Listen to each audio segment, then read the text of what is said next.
Hello, everyone. This is Kim. I'm so excited to welcome you to our very first kickoff episode of Unfiltered Wednesday. Today, we are diving into the life of local and international students, exploring how they stay motivated, focused, and connected while navigating challenges, transitions, and everything in between. Whether you are figuring things out, chasing big goals, or trying to find your sense of belonging, this conversation is for you. Let's get into it. I couldn't think of a better way to kick off Unfiltered Wednesday than sitting down with my dear friend Maitry Mehta. Maitry is currently a business analyst at one of the leading hospitals in the US. But her journey didn't start there. She was a dentist in India before moving to the US to pursue her master in business analytics and healthcare management at Suffolk University. From dentistry to data, from India to the US, from starting over to building an entirely new career. Her story is about courage, identity shifts, cultural transitions, and believing in yourself when everything feels uncertain. Maitri, welcome. How are you today? I'm doing good. How are you doing? I'm good. So let's jump right in. What brought you to the US and what were you hoping for when you first arrived? That's a very good question. Very simple answer would be COVID brought me here. So a few months before COVID started, I started my own dental office, and because of COVID, I kind of had to close it down. Then I had to move from one city to another, and I already had to start from the scratch. So that's when I thought, as such, I have to start from the scratch. Then why not go to US? And I already had a lot of friends here in US who were already practicing dentistry. So that was all my plan. Like I'll just go to US and again start over. And yeah, I was hoping to start applying for my dental school while I was still doing my MHA course, which is health administration course. That was my plan to get into a dental school while I'm still doing my MHA and just start my dental career here in US. Okay, thank you so much for sharing that story. That's such a big leap. And it's also show that a lot of uncertainty that you are still figuring things out. And I believe a lot of international students, they can also resonate well with that. So when did you realize dentistry wasn't the right long-term path for you and what pulled you toward a new career in analytics? Yeah. So I arrived here in 2022, which was a spring semester, and in the summer we had a break. We had a vacation. That's when I already prepared for my dental examination, which was kind of a mandatory examination to be eligible for the dental school applications. I already gave my exam in August 2022, and then I was almost about to start applying to the dental schools. Now, when I was about to start applying for the dental schools, at the same time in my fall semester, I was also taking one elective course, which Mhm. was related to business analytics and data analytics. I kind of really liked that specific course. I like to play around with data. I also liked how data analytics and business analytics can be helpful in the healthcare industry to improve patient access and patient outcomes. And at the same time, I was also like kind of figuring out what would be the really good option for me because I was almost about to start applying to the dental school. Now there was kind of a trade off between two things. On one side, it was dentistry, and on the other side, there was like a lot of other factors like time, finances. What do I want to do in the future? What is actually my goal? So I was trying to figure out these things, and then it felt like I really like to work on data. I really like the idea of business analytics. So, and already at that time, data and AI was kind of really too much into trend. So that's when I really decided that maybe at this point of time, I think the better option for me to not to go with the dentistry, but rather to pursue my career in business analytics and data analytics. I also like talked with few of my professors who are like really good professors. So I also took their advice. They were like, don't worry. I know it's like a really big career transition, but I think you are making a right choice. So that kind of gave me like a assurance that I'm not making any wrong decision. Yeah, that's how I decided to change my career from dentistry to business analytics. Mhm. That's really interesting. you will not just moving a new country, and then you are also changing your career too, and in between you are also looking for support or like advice from your professor. I also want to understand what was the hardest part of adjusting to a new country, culture and career at the same time. Yeah, of course, it's not easy. When you are in a new country, like here in US, we have, I think initially the hardest part for me was that they had different units for every different thing. For all the measurements, let's say if it's temperature, they are measuring in Fahrenheit, they are communicating in Fahrenheit. For distance, they are using miles. For every single thing, they had like really different unit system. So that was kind of very difficult part for me because whenever I'm talking with somebody, they are communicating in different units, and it kind of took me a time to process what they are talking about, especially when it comes to weather, because that is like very common thing that you communicate with people. So that's when I feel like, no, now I need to really start understanding different unit system. I need to start looking at the temperature in Fahrenheit. So this is kind of a starting point, but yeah, this is not like the only challenge that you encounter when you're in a new country. There are a lot of other factors. You don't have your family, the culture is different, the belief system, the etiquettes, everything is like really different.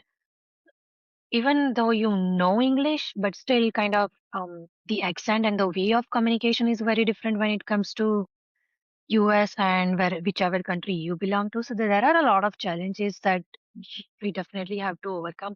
And I would say not that I have already overcome all the challenges. Even today, like I would say in day to day life, there are small things. You'll need to learn a lot of things. So I think it's a never ending process, and it's a learning process. Mm. That's very interesting. You mentioned I'm a very good example about unit and how things are using here. And I know that there's a lot to carry at once. So to really overcome all of those, which college resources or coaching help you most during this transition, and how did they help? If you can a little elaborate on that. Yeah, sure. I think at Suffolk, for one very great resource was a career center, because as somebody who is transitioning from a dental background to this business analytics background, I honestly never even made a resume in my life. I never had a LinkedIn profile. Even though I had it, like I had like hardly 7, 8 connections, to be honest. I wasn't even using LinkedIn profile. So I did not know about a lot of things about job applications and all those things. So that's where career resource was very, very helpful. They helped me review my resume. They helped me update my resume pretty much a lot of times. They helped me review my cover letters, even LinkedIn profile. I do remember like my career advisor, she made me make a lot of changes in my LinkedIn profile. She was like, this is not how you can start applying to the job. So she was really, really helpful. The other thing I would say, not just these things, I also remember like when I started giving interviews for my internship positions, initial 2, 3 interviews, I was like really, really horrible. I could even feel like I'm not doing great. If I would be an interviewer, I wouldn't offer a job to myself, to be honest. So I then contacted my career advisor, and she suggested me to give a mock interview. I gave a mock interview, and that was kind of really, really eye opening. I can definitely feel the difference in the way I gave an interview before this mock interview and after this mock interview. So this was like one very useful resource. The another one I would talk about is like we had one credit course at Suffolk, which was like SBS 700 or something. And I feel like this specific course was very helpful because when I was taking this course, at the same time, I was applying for my internship positions. And in this specific course, we had to learn about like how to give an elevator pitch. What are your strengths? What are your weaknesses? How would you overcome your weaknesses? And these kind of soft skill questions. And because I was kind of giving interviews for the positions such as project manager, project coordinator, or business analytics, all these soft skill questions were like very, very important. And these are all the same questions that I was getting asked. So I think this specific course was also kind of very important and very helpful for me. Yeah, I love that you sought support and you really used the resources from the college, and also the course that we had at Suffolk also really helpful for you. thank you for sharing that as well. So you Of mentioned course. about job search and all of those that the support that you get it from us career center. Was there a moment in your job search when things felt especially hard, and what helped you keep going? It's more about, mentally. So what really keep you motivated? Yeah, of course. It's like when you keep getting those rejection emails, it's definitely very, very discouraging. So yeah, it wasn't like an easy journey. So definitely. But I think at the end, one thing was very sure that we have come so far, not to quit halfway. So that was one thing that I was always like keeping in mind. And I had like a set target that I want to apply for X number of jobs. I don't exactly remember, but I think it was 100 jobs a week.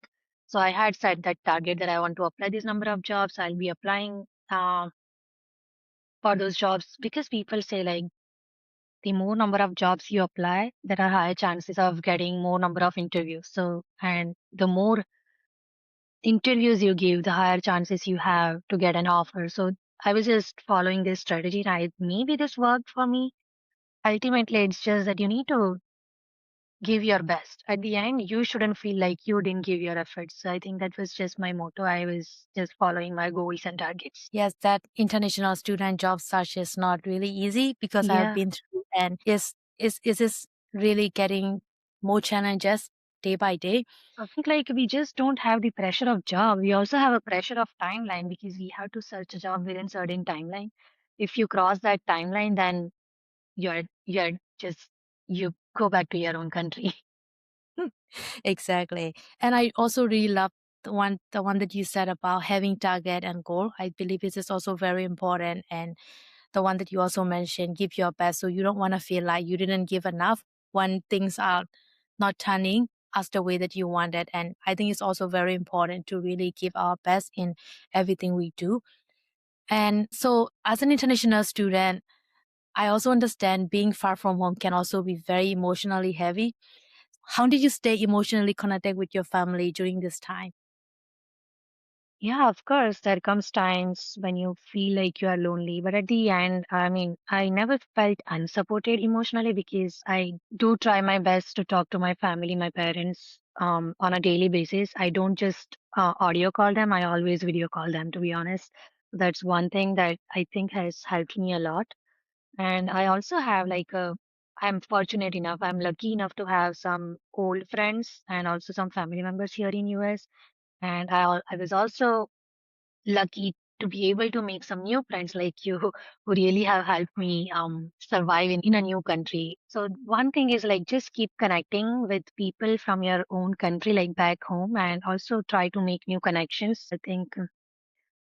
I think even today, like after 4 years, I still feel like sometimes um oh I'm away from the family, but at the end they are still with me. I just video call them, and that just helps me. Yeah, I really love that. That's very emotional. And thank you for mentioning my name as well. I'm really glad to have you as a friend. New technology and everything also really help us to stay connected with our friends from another city, another state, or another country, which are very important tools to stay connected with our family. It's a new country, and I know there's a lot of new things that you learn. What helped you build a sense of belonging in this new country? Yeah, I think like there are very few things, very small things, small gestures like learning etiquette because we have different way of giving respect. We have different ways of showing etiquettes than what they have here in US. So I think learning those small things of being grateful, being apologetic, I think that is very important. And I felt like that's something that helped me, like learning the new unit system. Like let's say you are talking with somebody um and you keep talking in Celsius, I just feel like maybe that will be a little difficult for the other person to understand because they don't understand the Celsius. So I think maybe knowing these little things and just, I know it doesn't happen overnight, it takes time. Even today, I feel like there are a lot of things that maybe I should know. Like last weekend, we had Super Bowl match and I don't even know the rules. Now I feel like if I should have developed interest in sports that are kind of trending here in US. So that way, maybe I'll be better able to communicate with people, with my colleagues. They were talking about Super Bowl match like on Monday, and I was like, I'm not able to communicate with them. So I think these little things, building interest in new sports, new kind of movies or something, maybe that's like something that might help. What else? Yeah, I think that's all I can think about. Thank you for sharing that. I totally agree with you. So it's more about adaptable at the same time, being interested in everything around you. And so belonging is not happen overnight, and it's you have to build, and you have to really, build and interested and really trying to be adapted on all of this new thing. Looking back now, what advice would you give international students who feel lost or are considering a new career switch? Yeah, I would give the same advice that I used to give myself when I came here. I didn't come so far just to quit halfway. So that's one thing that we all need to remember. Just keep giving your best, keep putting your efforts at the end. Just have a set target, have a set goal, and just keep chasing that goal. Keep chasing that target. I think that helps. And have some patience because I know things are not that easy. Things are difficult. So having some patience and do not lose hope at all. And yeah, try to use all the resources that you are getting at school. That is a very important thing. Sometimes we don't even know that we have some resources that available at school and we just lose out on our opportunity. So that's one thing. Just try to explore what are resources do you have at school. So maybe that is like sometimes those resources are really, really helpful. And just connecting, keep connected, keep like stay connected with people, keep connecting with new people. Um, yeah, these are the advices that I would definitely give to people. Yes, that's advice someone listening need to hear right now. And one thing I also want to add about here is when we come here, we are very hesitant to ask for help. So mainly when you want to connect someone, please don't be hesitant and seek for help whenever you need. So Yeah, one of thing I course. learned is a lot of people are really willing to help others. That's something that I want to add on. Yeah, definitely. Like it's an emotional turmoil sometimes when you just don't have to navigate through the job search, but there are a lot of other factors that you also have to navigate through. So definitely sometimes you do feel low at times. You do feel like talking with just somebody. So just have some people in life who you can talk with. That really helps a lot. Okay, Michi, thank you so much for sharing your journey so openly. And your story is a reminder that reinvention is possible and even when it feels scary. And to everyone listening, if this episode resonated with you, don't forget to share it with someone who might need to hear this story. This is Unfiltered Wednesday. I'm Kim and I will see you next week at 6 p.m.